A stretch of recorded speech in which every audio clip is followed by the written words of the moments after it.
Hello dear student, today in this virtual class, in this online class for class 11 all the students are most welcome by me इंसान Ali Subhagi Devi Madhyamik Vidyalaya intermediate college Allahabad Maharajganj. Dear student, आज कक्षा 11 supplementary और short story reader chapter first the summer of the beautiful white horse के पिछले online class में आप लोगों ने पैराग्राफ 4 का एक्सप्लेन देखा। अब आइए इसी कड़ी में हम उसी पैराग्राफ में आगे चलते हैं। Come to the point. इसके पहले आप लोगों ने क्या देखा कि जो मुराद नामक लड़का था वह एक घोड़ा ले आया था। इस पर्पस से नहीं कि वह उसे स्टील किया हो, चुराया हो। जहाँ तक जानकारी थी शायद वह चोरी थी ही नहीं।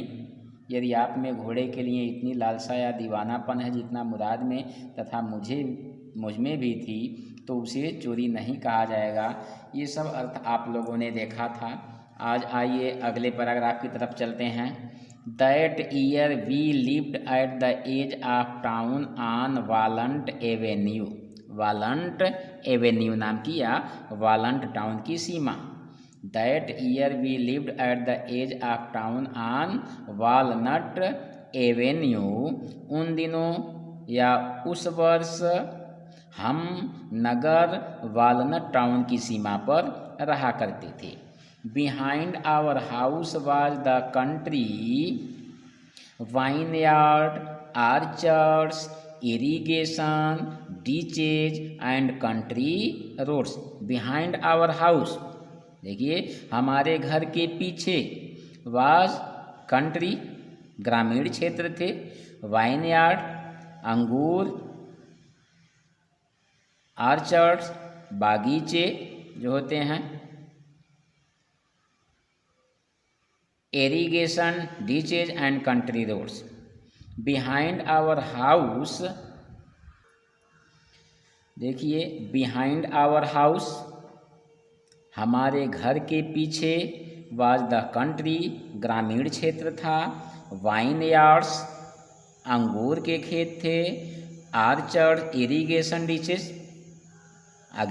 देखिए अंगूर के बागीचे थे, इरिगेशन सिंचाई के, डीचेज गड्ढे बनाना, इरिगेशन डीचेज सिंचाई के लिए बने गड्ढे थे, एंड कंट्री रोड्स और देहाती सड़कें थी। In less than 3 minutes we were on Olive Avenue and then the horse began to trout.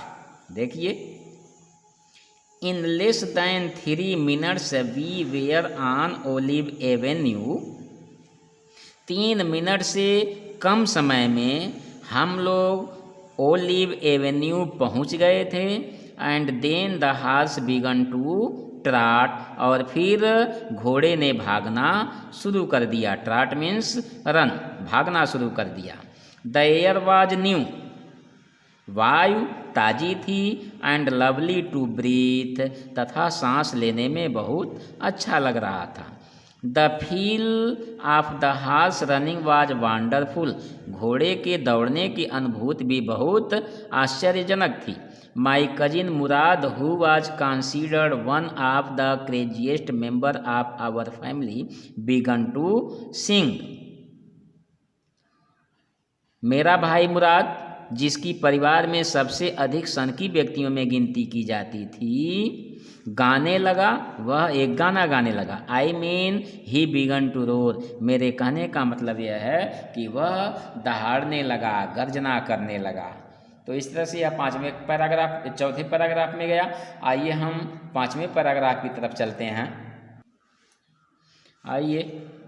Every family has a crazy streak, यानी सनकीपन की भावना, इन इट समवेयर, कहीं ना कहीं। Every family has a crazy streak in it somewhere. प्रत्येक परिवार में सनकीपन की एक धारा कहीं ना कहीं होती है। And my cousin Mourad was considered the natural descendant of the crazy streak in our tribe. और मुराद जो कि मेरा भाई था, देखिए, and my cousin Mourad was considered माने समझा जाना, the natural descendant of crazy streak in our tribe. Mourad कबीले में उसी सनकीपन की धारा का स्वाभाविक वंशज था। Before him was our uncle Khusro, an enormous man with a powerful head of black hair and the largest mouse set in the Sanjakin Valley, a man so furious in temper, so irritable, so impatient that he stopped anyone from talking by roaring, "It is no harm, पे no attention to it". देखिए, before him, उससे पहले या उसके पूर्व, was our uncle Khusro, हमारे uncle Khosrove थे। An enormous man with a powerful head of black hair and largest moustache in the San Joaquin Valley. देखिए, उससे पूर्व हमारे अंकल खुसरो थे जो भारी डील डौल वाला व्यक्ति था, सर पर काले बाल थे, सन जोकिन वैली में सबसे बड़ी मूछों वाले थे। A man so furious in temper, उनका क्रोध बहुत भीषण था। सो इरिटेबल, वह इतने चिड़चिड़े थे। सो इम्पैटिएंट, तथा बेसब्री वाले व्यक्ति थे। That he stopped anyone from talking by roaring, कि वह किसी भी व्यक्ति को अपनी दहाड़ के आगे बोलने नहीं देते थे। और क्या कहते थे? इट इज नो हार्म, कोई बात नहीं। पे नो अटेंशन टू इट, इस पर ध्यान मत दो। तो यह उसके अंकल खुसरो की बात है। आइए आगे चलते हैं। That was all, no matter what anybody happen to be talking about. वह यही बोलते थे, सामने वाला चाहे कुछ भी कह रहा हो। Once it was his own son Arak running 8 blocks to the barber shop where his father was having his mustache trimmed to tell him their house was on fire। एक बार देखिए, once it was his own son, एक बार उनका खुद का लड़का Arak running 8 block to the barber shop, 8 मकानों से दौड़ता हुआ, 8 मकानों को दौड़ते हुए पार करते हुए उस नाई की दुकान पर पहुंचा। Where his father was having moustache trim to tell him, जहाँ पर कि उसके पिता अपनी मूछों को ठीक करा रहे थे। तो उनसे यह बताने के लिए दौड़ते हुए आया कि their house was on fire, कि उनके घर में आग लग गई है।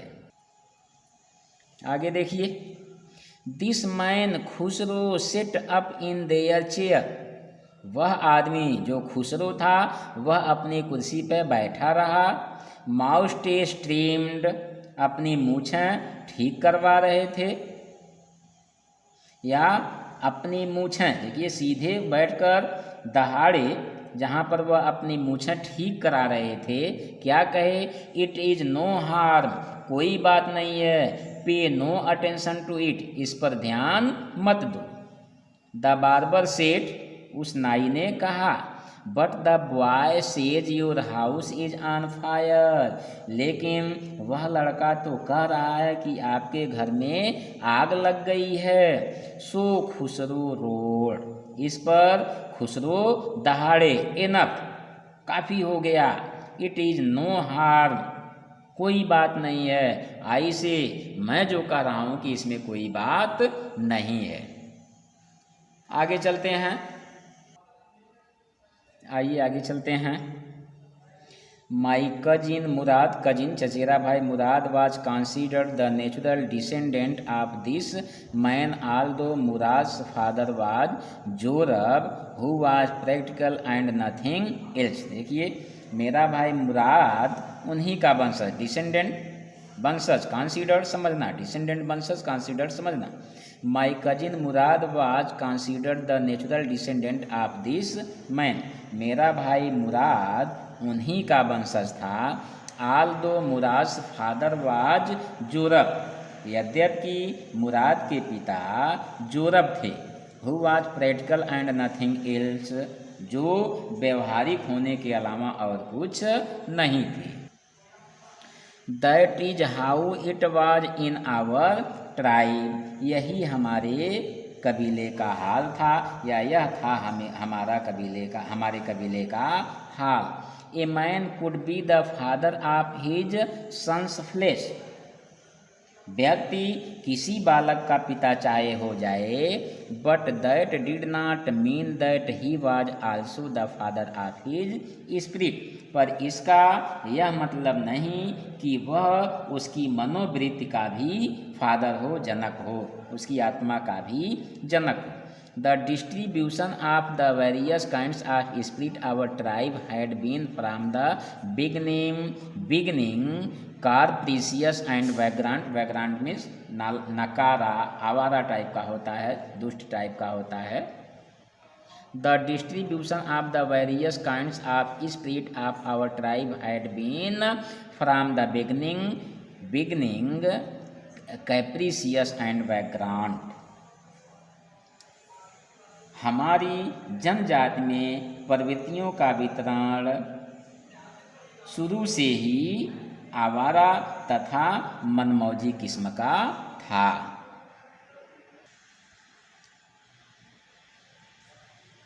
आइए आगे चलते हैं।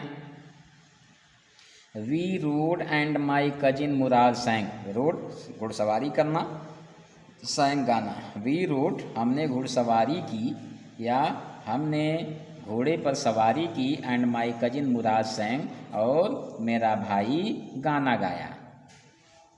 For all anybody knew we were still in the old country, यह सबको पता था कि हम अभी भी पुराने ग्रामीण क्षेत्र में हैं। देखिए, for all anybody new, सभी लोगों को ज्ञात था, सब लोग जानते थे कि we were still in the old country, कि हम लोग अभी भी पुराने ग्रामीण क्षेत्र में हैं। Where at least according to some of our neighbours, जहाँ के हमारे कुछ पड़ोसियों के अनुसार, वी बिलोंग्ड, देखिए वी बिलोंग्ड, हम मूल निवासी थे। We let the horse run as long as it felt like running, हमने घोड़े को दौड़ने के लिए पूरी छूट दे दी जितना तेज वह दौड़ सके। At last my cousin Murad set, अंत में मेरा भाई मुराद कहा, गेट डाउन, अब तुम उतर जाओ। आई वॉन्ट टू राइड एलान, मैं घोड़े पर अकेले सवारी करना चाहता हूँ। तो will you let me ride एलान, आई आस्क, मैंने पूछा क्या इसके बाद तुम मुझे भी अकेले घोड़े पर सवारी करने दोगे। That is up to the horse my cousin said, मेरा भाई कहा, that is up to the horse, यह तो घोड़े की इच्छा पर निर्भर है। गेट डाउन, उतर जाओ। The horse will let me ride, I said, the horse will let me ride, I said, मैंने कहा घोड़ा अब मुझे सवारी करने देगा। वी शैल सी, देखा जाएगा। ही सेड, उसने कहा। डू नॉट फॉरगेट, तुम यह मत भूलो कि, देखिए डू नॉट फॉरगेट दैट, तुम यह मत भूलो कि I have a way with a horse, कि मुझे घोड़ों को काबू करना आता है। वेल, अच्छा। आई सेड, मैंने बोला। एनी वे, यू हैव, जो हुनर जो गुण तुम्हारे अंदर है विद ए हॉर्स एक घोड़े के लिए, यानी जो हुनर एक घोड़े के लिए तुम्हारे पास है, आई हैव आल्सो वह हुनर मेरे पास भी है। For the sake of your safety तुम्हारी सुरक्षा इसी में है, ही सेड उसने कहा, let us hope so get down. For the sake of your safety तुम्हारी सुरक्षा इसी में है कि, ही सेड उसने कहा, लेट अस होप सो वह बोला, गेट डाउन अब तुम घोड़े पर से उतर जाओ। तो डियर स्टूडेंट यह रहा पैराग्राफ 5। मुझे विश्वास है चूँकि यह शॉर्ट स्टोरी है, वर्ड बाय वर्ड मीनिंग अगर बताकर पढ़ाया जाए तो संभवतः कोर्स आधा भी नहीं समाप्त होगा। और चूँकि यह शॉर्ट स्टोरी है तो अगर पूरा एक सेंटेंस आप पढ़ें ध्यान से तो वह सेंटेंस खुद ब खुद आपको अर्थ बता देता है। तो इसलिए मुझे आशा और विश्वास है कि आपको यह पैराग्राफ समझ में आया होगा। अगर कोई दिक्कत हो, कोई डाउट हो तो आप कांटेक्ट कर सकते हैं। धन्यवाद।